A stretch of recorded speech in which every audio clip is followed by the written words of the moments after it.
Di halaman 149, saudara, sebagaimana tahu tadi kita katakan Syiah ada yang kafir, ada yang sesat, ada yang muslim.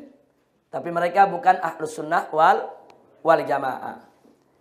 Nah, apa sih penyimpangan Syiah yang perlu diwaspadai oleh umat Islam, khususnya ahlus sunnah wal jamaah? Pertama, tentang Ismah Ali dan para ahlul bait. Semua sekte di kalangan Syiah percaya bahwa imam mereka yang 12 maksum, terpelihara dari dosa besar dan dosa kecil, tidak pernah melakukan kesalahan. Ini di halaman 149 ada nama-nama, yaitu imam yang dimaksumkan oleh Syiah. Nah, yang dimaksud Ismah Ali dan para imam ahlul bait, saudara, jika, nah perhatikan, jika yang dimaksud ismah, maksumnya Ali dan ahlul bait, hanya sebatas bahwasanya mereka itu dipelihara dan disucikan oleh Allah dengan argumentasi firman Allah dalam surat Al-Ahzab ayat 33 tentang jaminan pensucian keluarga Nabi, maka itu tidak jadi masalah. Kenapa? Karena Ahlus Sunnah juga mengakui bahwa ada jaminan pensucian Ahlul Bait dari Allah Subhanahu wa ta'ala. Nah, kalau bentuk ismah yang dimaksud itu, maka Ahlus Sunnah, saudara, tidak akan mengkritisi, tidak akan, saudara, menolak dengan keras. Nah, ini yang perlu kita ketahui. Kenapa, saudara? Karena Aswaja pun meyakini tentang pensucian Ahlul Bait Nabi dengan iradah syar'iyah. Ada iradah kauniyah, ada iradah syar'iyah. Iradah syar'iyah artinya, ya, Allah berkehendak untuk, saudara, mensucikan Ahlul Bait. Tapi, saudara, Ahlul Bait dituntut oleh Allah untuk melakukan amal agar disucikan oleh Allah Subhanahu wa ta'ala. Itu namanya iradah syar'iyah, saudara. Nah, kalau iradah kauniyah tidak. Artinya udah pasti disuciin. Dia mau beramal, nggak beramal, disuciin. Kalau iradah syar'iyah enggak, dia disuciin. Tapi ada sebab. Sebabnya dia beramal soleh dulu. Kalau dia enggak beramal soleh, jaminan pensucian tidak ada. Nah, kalau yang dimaksud oleh Syiah ismah semacam ini, ya di Ahlus Sunnah juga ada. Tapi kalau yang dimaksud oleh Syiah ismah itu jaminan kauniyah, mau beramal atau tidak beramal, 12 imam sudah suci, sudah maksum, mustahil melakukan dosa, ini ditolak oleh Ahlus Sunnah wal jamaah. Bagi Ahlus Sunnah itu pendapat bid'ah, saudara, mengada-ada dalam agama. Nah, kalau iradah syar'iyah, saudara, bukan Ahlul Bait aja yang dapat. Nah, kita lihat para sahabat juga dapat. Nah, kita lihat aja dalam surat Al-Maidah ayat 6. Allah menyatakan faqala ta'ala, "Ma yuridullahu liyaj'ala 'alaikum min haraj, walakin yuridu liyutahhirakum." Jadi sahabat juga dapat jaminan pensucian. Nah, begitu juga saudara segenap orang beriman dalam surat Al-Anfal. Allah menyatakan wa yunazzilu 'alaikum minas sama'i ma'an liyutahhirukum bihi. Nah, jadi di sini ini namanya pensucian syar'iyah, saudara. Orang wudu jadi suci, kalau enggak wudu enggak suci, saudara. Itu namanya iradah syar'iyah. Jadi sekarang kita kembalikan kepada Syiah. Kalau yang dia maksud isma, iradah syar'iyah, saudara, kita tidak komentar. Tapi kalau yang dia maksud isma itu hara sama sekali dari dosa besar kecil, maka kami dari Ahlus Sunnah menolak. Karena bagi Ahlus Sunnah yang maksum hanya Nabi dan Rasul. Selain itu tidak maksum. Kira-kira jelas tidak? Nah, jadi ini salah satu penyimpangan yang pertama. Yang kedua, kepalsuan Al-Quran. Saudara, ada yang mengatakan begini, Ahlus Sunnah jangan memfitnah Syiah. Masa Ahlus Sunnah mengatakan Syiah punya Quran sendiri? Masa Ahlus Sunnah mengatakan Syiah itu Qurannya beda dengan Qurannya umat Islam yang lain? Nah, jadi kalau Ahlus Sunnah mau memfitnah, jangan sembarangan. Kalau benar kami punya Quran sendiri, coba buktikan kepada kami, kata Syiah nih. Di mana Quran kami? Nggak ada. Anda silakan jalan-jalan ke negeri kami. Jalan-jalan ke Iran, jalan-jalan ke wilayah Syiah, masuk ke masjidnya, Qurannya sama dengan kita. Enggak beda. Saya pernah datang ke Iran, saya masuk ke masjid-masjid Syiah, banyak Quran di sana. Saya ambil satu, saya baca, sama. Enggak ada beda. Tidak beda satu huruf, tidak beda satu harokat, sama. Nah, jadi tentang kepalsuan Al-Quran ini, apa betul ini fitnah Ahlus Sunnah? Ini mesti kita luruskan, saudara. Makanya kita sebagai Ahlus Sunnah, kalau ingin mengkritisi mazhab lain, pilih ungkapan yang tepat. Kalau kita katakan Syiah punya Quran sendiri, nanti kita ditertawakan oleh Syiah. Dan kita tidak akan pernah bisa membuktikan Syiah punya Quran sendiri. Akhirnya nanti kita dianggap tukang fitnah. Nah, lalu apa yang mesti kita lakukan? Yang kita kritisi bukan Syiah punya Quran sendiri, bukan, saudara. Tapi yang kita kritisi adalah bahwa Syiah punya keyakinan Al-Quran itu kurang. Bahwa Al-Quran yang sekarang ada di tangan umat Islam sudah tidak sempurna. Mereka punya keyakinan ada ayat-ayat Al-Quran yang dulu disembunyikan bahkan dihilangkan oleh Sayyidina Abu Bakar, Umar, dan Utsman. Itu keyakinan mereka. Kira-kira jelas tidak? Lalu mereka keluarkan bukti berdasarkan hadis riwayat kitab mereka yang menyebutkan dulu ayat ini bunyinya begini, dulu ayat ini bunyinya begini, tapi sekarang bunyinya begini.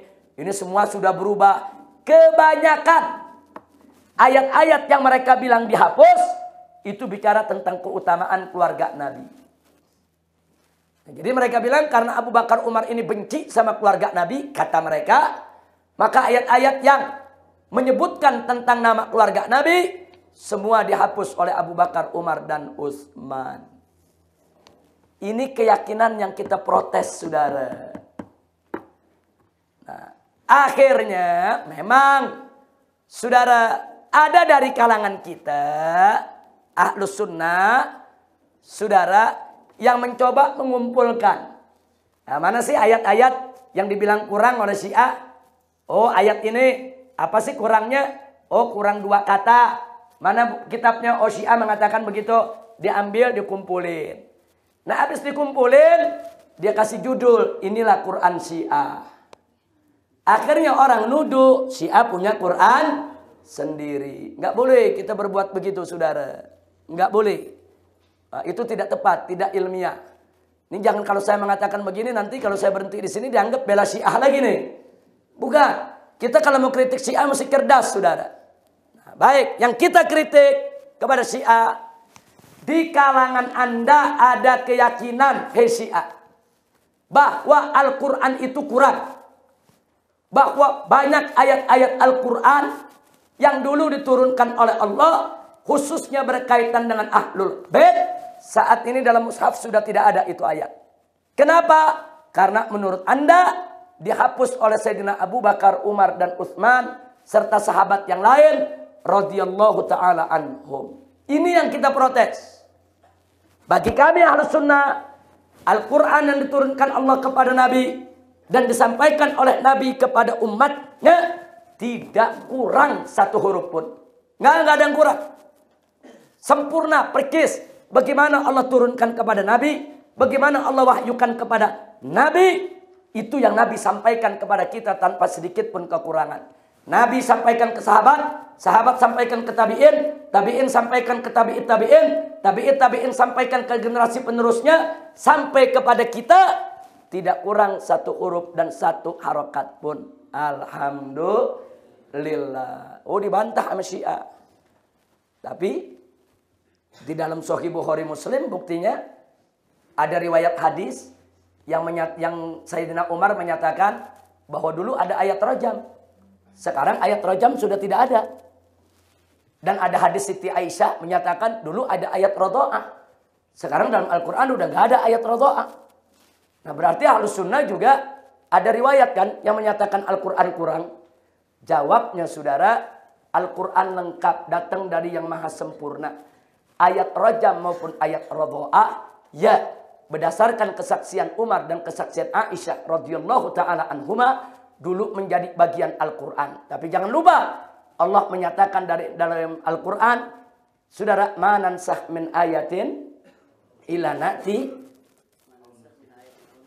au nunsiha ila nati bi khairin minha au mithliha. Jadi tidaklah kami hapuskan suatu ayat atau kami buat dia dilupakan oleh umat manusia, saudara, kecuali kami datangkan yang lebih baik atau yang sepertinya. Artinya dalam Al-Quran ada dalil, saudara, bahwa Allah menunjukkan keberhakannya untuk menghapuskan ayatnya. Saudara, Allah hapus satu ayat, Allah ganti dengan ayat lain. Saya tanya, Allah berhak tidak?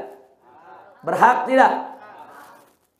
Enggak ada masalah. Dan apa yang sudah dihapus oleh Allah enggak boleh lagi disebut Al-Quran, saudara. Itu yang pertama. Yang kedua, riwayat Sayyidina Abu Bakar dan Siti Aisyah itu nilainya ahad. Ahad tidak boleh masuk dalam Al-Quran, saudara. Itu jawaban yang kedua. Quran itu mesti mutawatir, saudara. Enggak boleh hanya dengan kesaksian Sayyidina Umar saja atau kesaksian Siti Aisyah saja. Jadi ada dua jawaban. Jawaban pertama, ada pernyataan dari Allah bahwa Allah menghapus, saudara, ayat yang Allah inginkan dan Allah mengganti dengan ayat yang lain. Allah berhak. Nah, jadi ya, di Ahlus Sunnah memang ada riwayat semacam itu, tapi Al-Quran tetap sempurna. Ahlus Sunnah nggak pernah mengatakan Al-Quran kurang. Kira-kira jelas tidak? Nah, kita balikin lagi kepada Syiah. Nah, kalau Syiah mengatakan ya tapi kurang lebih sama dong. Kitab hadis Ahlus Sunnah mengatakan dulu ada ayat rajam, sekarang nggak ada. Kitab hadisnya Syiah mengatakan dulu ada ayat Fadail Ahlul Bait, sekarang tidak ada dalam Quran. Apa bedanya? Jawabnya berbeda.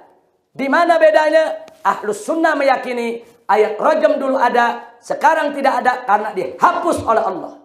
Tapi orang Syiah meyakini dulu ada ayat Fadail Ahlul Bait, sekarang tidak ada karena dihapus oleh Abu Bakar Umar. Sama atau beda? Beda, saudara. Jangan disamain. Justru kalau dihapus oleh Abu Bakar, dihapus oleh Umar, dihapus oleh Utsman, ya berarti Quran kurang dong. Berarti Quran tidak sempurna. Itu keyakinan orang Syiah, saudara.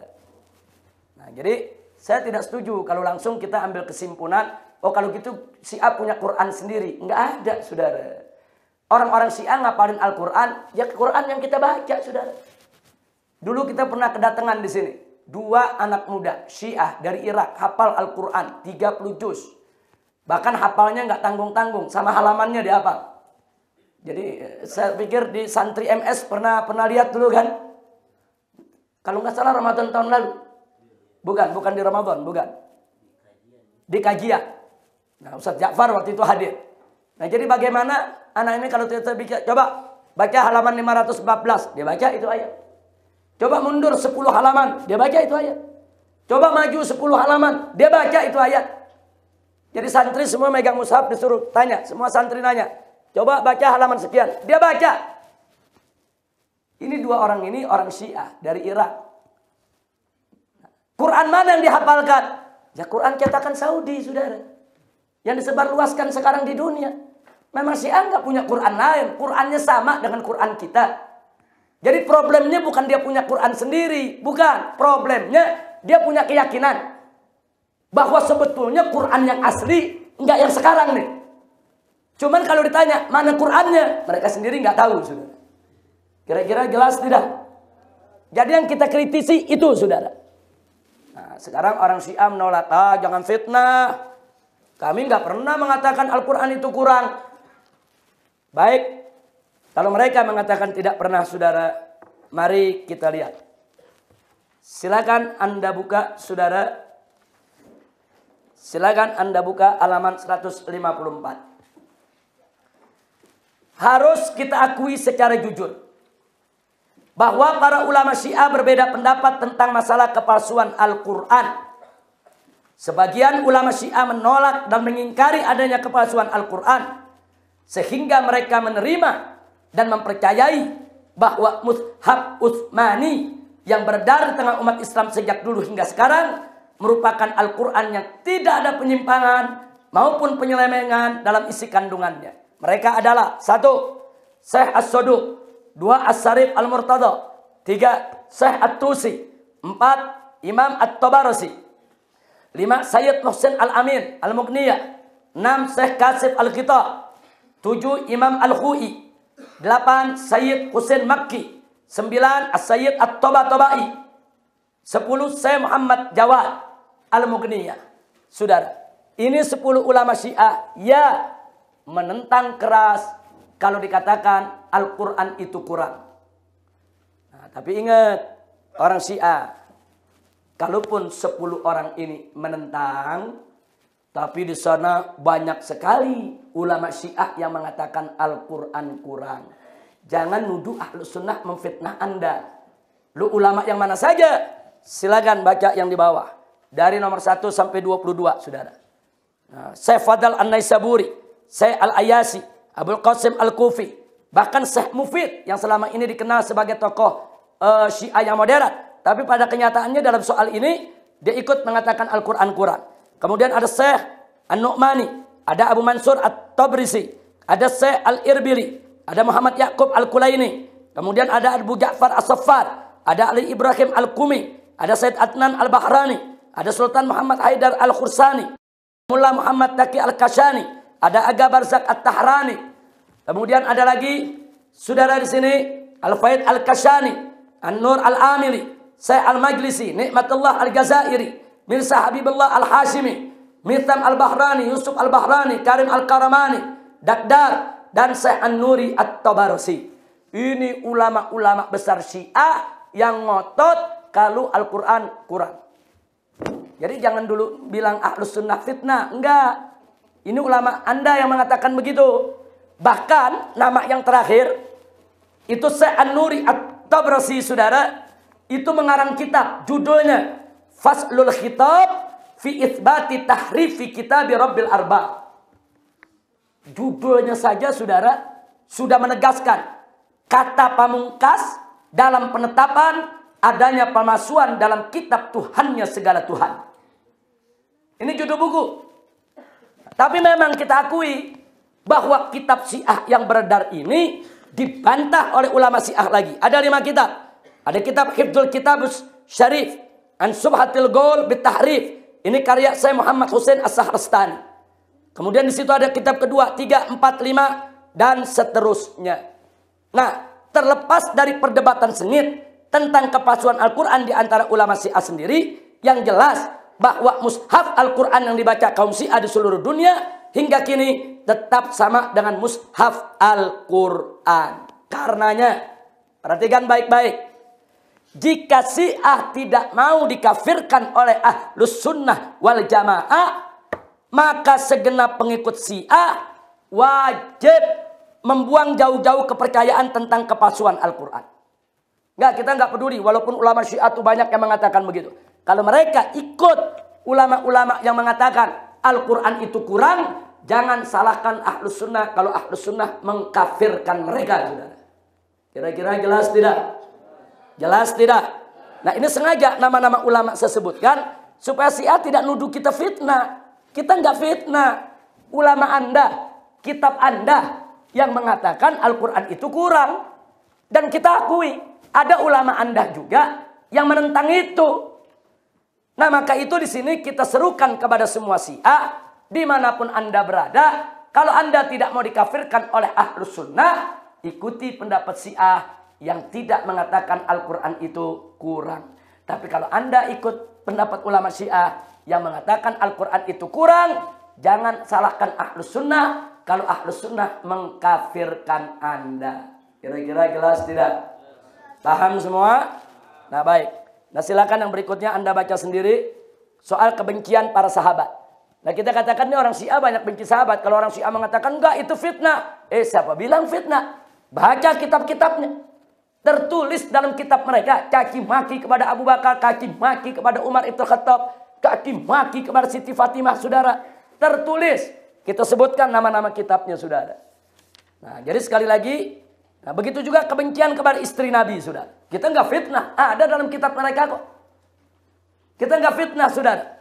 Nah, di sini juga ada soal takiyah, saudara.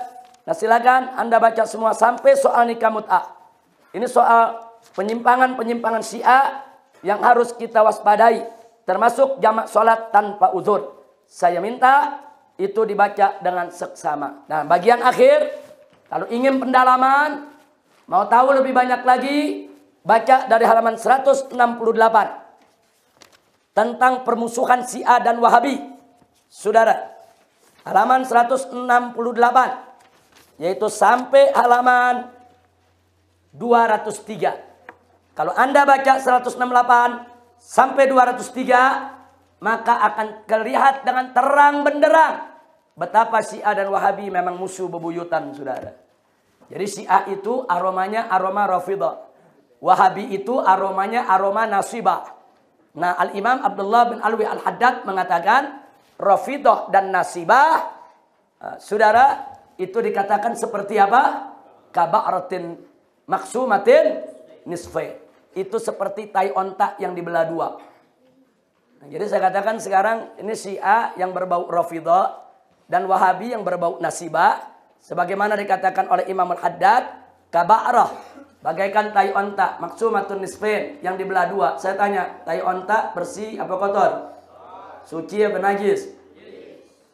Wangi apa bau? Ya begitu Syiah.